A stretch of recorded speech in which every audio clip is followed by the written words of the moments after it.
This video was sponsored by Enhance, Elbilmek, a better road planner, Kempower and bilkomponenter. Yo, what's up? We're now at Liertoppen. I'm getting ready to go home now. I've been at Elbilmek, went there with the e-Golf to swap from winter to summer tires, and also did some other videos and some tests. But I always want to know, how far can you actually drive the e-Golf? This has done, how much was this again? Don't remember, over 100,000 kilometers, 138,000 I think it was. Has some degradation, not that much, but can we do a Sunday drive and see how far we can go?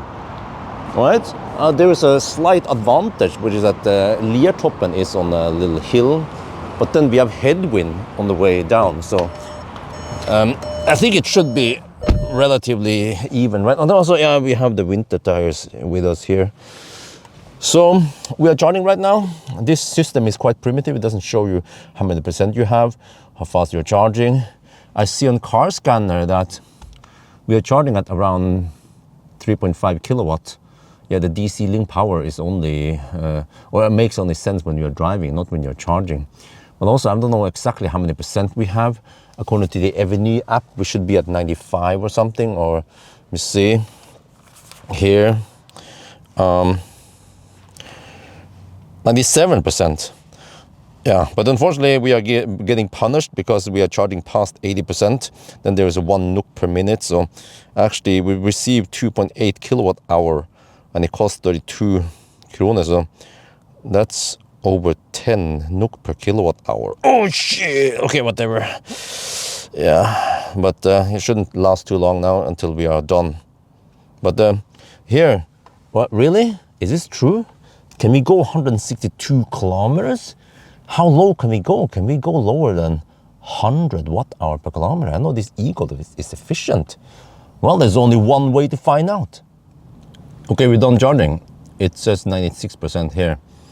But yeah, 166 kilometers of range on GOM, all right? HVAC is off. I'm going to do this. It's kind of clumsy. Multifunction display. Reset, yeah, since start. Long term, both of them. And then we are good to go. Okay, just to document, I'm not sure which one we should trust, but this is the GPS Plus test. It claims 271 meter over sea level. The car claims 226 meter over sea level. So, which should we trust? We trust Volkswagen. Oh, we hit some stau. So I hope that doesn't affect the consumption in a negative way. Well, if you had HVAC running, then the HVAC would be running while stationary, right? Which sucks more energy. But now that HVAC is off, then I guess as long as we don't use the regen or the friction brake too much, then it shouldn't matter too much, right? We'll see.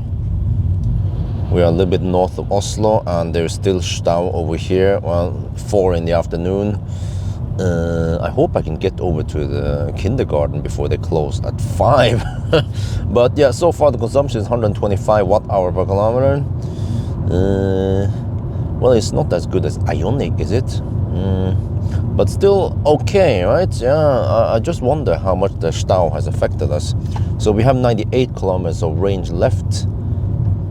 Also, I'm not sure how we can trust that number. But okay, let's just keep going.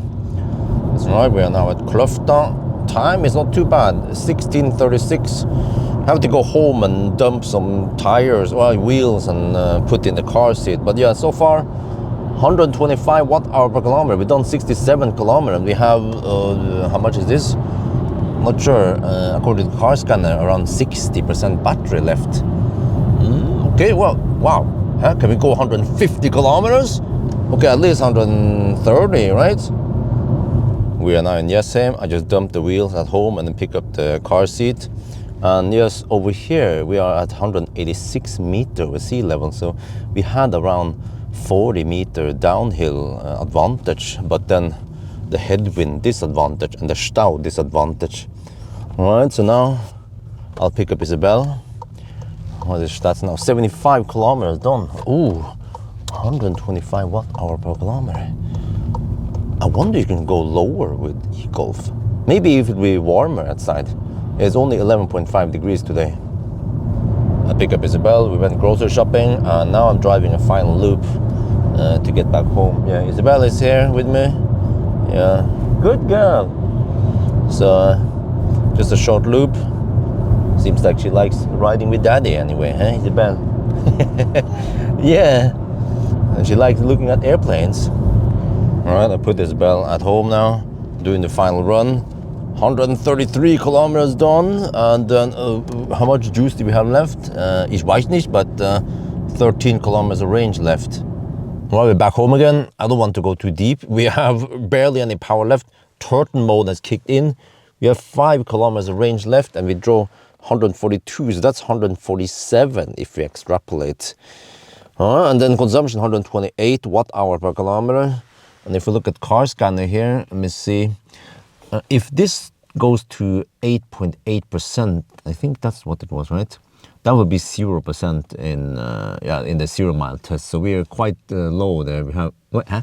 No, the power limit. What happened to the power limit? There. If we put it in drive, 16.8 kilowatt power limit. That is quite low. So you want to call it a day now. Well, put this in the official Sunday drive table, and it comes at the bottom, of course, because it's an old car with a small battery. You're beaten by the classic Ioniq. But still, 142 kilometers or 147 kilometers. That's pretty good for an old car. And if you drive slow, or if you drive in the city in summer, this is what you can achieve. And it wasn't even proper summer yet. But another interesting thing is that if you take the consumption multiplied by the distance, we get 18.2 kilowatt hour consumed. And then if we assume the 5 kilometers of range left, extrapolate, that becomes 18.8 kilowatt hour. Wow, huh? Really?